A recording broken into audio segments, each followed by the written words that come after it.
if you want an easy bread recipe, you can have these 2 baguettes ready in 2 hours from start to finish. And I'm gonna show you how to do it. And they are perfect. Now I'm gonna show you how to make them. First things first is flour. I use bread flour, and I do 3.5 cups of bread flour. And it doesn't matter, you can also use all-purpose. I've just always used bread flour, but if you have all-purpose, they're gonna come out great too. Here, 3.5 cups. Next thing I'm gonna need is some brown sugar, and I put 3 heaping teaspoons of brown sugar in there. So like a little bit over the top. It gives it super good flavor. All right, next step is some salt. 3 teaspoons of salt. And then we're gonna get on with the wet ingredients. All right. I'm gonna take my little whisk and just incorporate the ingredients together just a little bit, nothing crazy. And now we're gonna get started with the wet ingredients. All right, in my measuring cup, I have 2 cups of very warm water. It's important that it's warm for the yeast. And then we're gonna do 3 teaspoons of yeast.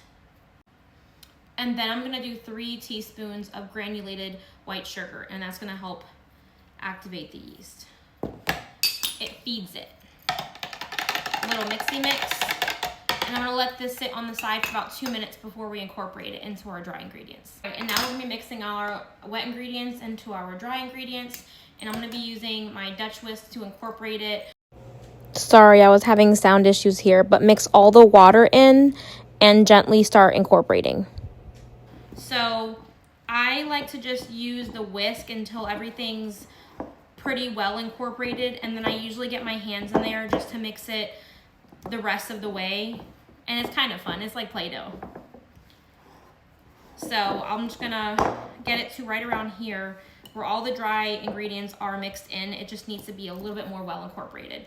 So next step is my hands. And again, this dough is going to be very shaggy, that's normal. It's going to be very sticky, that's also normal, and that's the way it's supposed to be. So once I get it to a consistency that I'm happy with, nothing crazy, I'm going to be covering it in just a second and putting it on my counter. But I do like to scrape the sides and get all the little bits that have hung out there when you're mixing it. They stick to the side. So I like to get all that stuff first. And I'll go ahead and wash my hands after this. And I'll be right back. In my last video, I used a cap to go on top of the bowl. Today I'm going to be using a kitchen towel just so you can see that you can achieve the same results both ways. It doesn't matter what you have or what you use. So I'm going to just cover this up with this kitchen towel, and I'm going to put it on the warmest part of my kitchen counters for about 1 hour, and it's going to double in size about. This is the yeast that I use. It can be any yeast as long as it's instant for this particular recipe, and any brand works. This is just the one I use. All right, we're back. It's been about an hour and she is ready. You see how jiggly? All right, I'm gonna go ahead and flour my surface. This area has been cleaned and disinfected, and so have my hands. And then one thing I did not mention in the last video, but I do like to try to be somewhat careful. You want to leave as many air bubbles in the bread as possible, just so you can have a nice fluffy bread. There you go. Take it out of the bowl, onto the floured surface.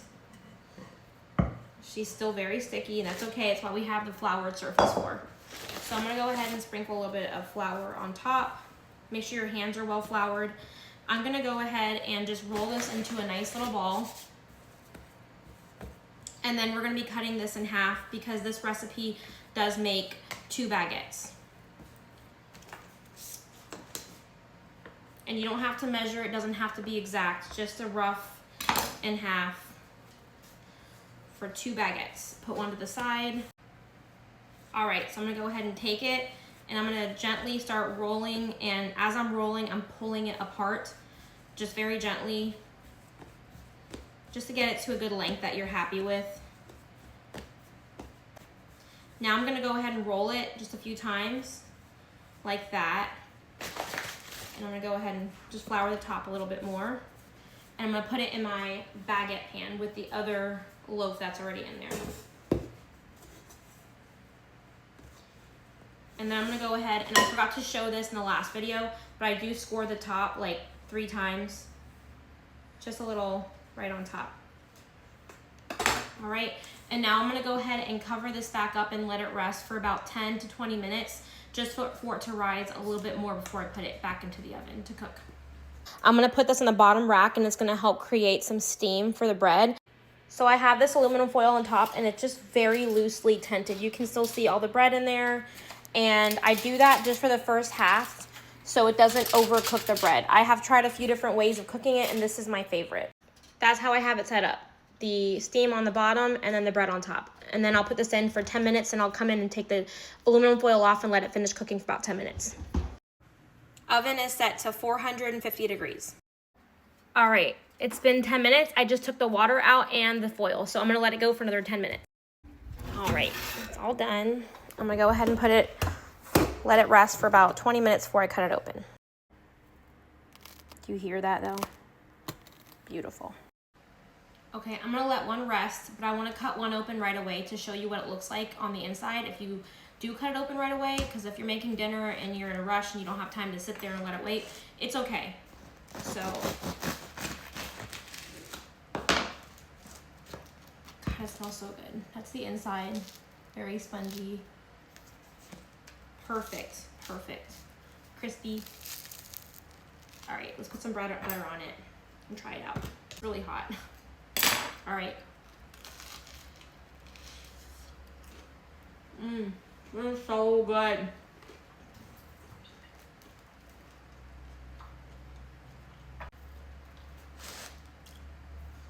It's hot, but if you haven't tried making bread, I recommend starting with this recipe. It's super, super easy. It's foolproof, and it makes super delicious bread. Let me know if you try it and what you think. Love you. Here's a close-up bite so you can hear the crunch.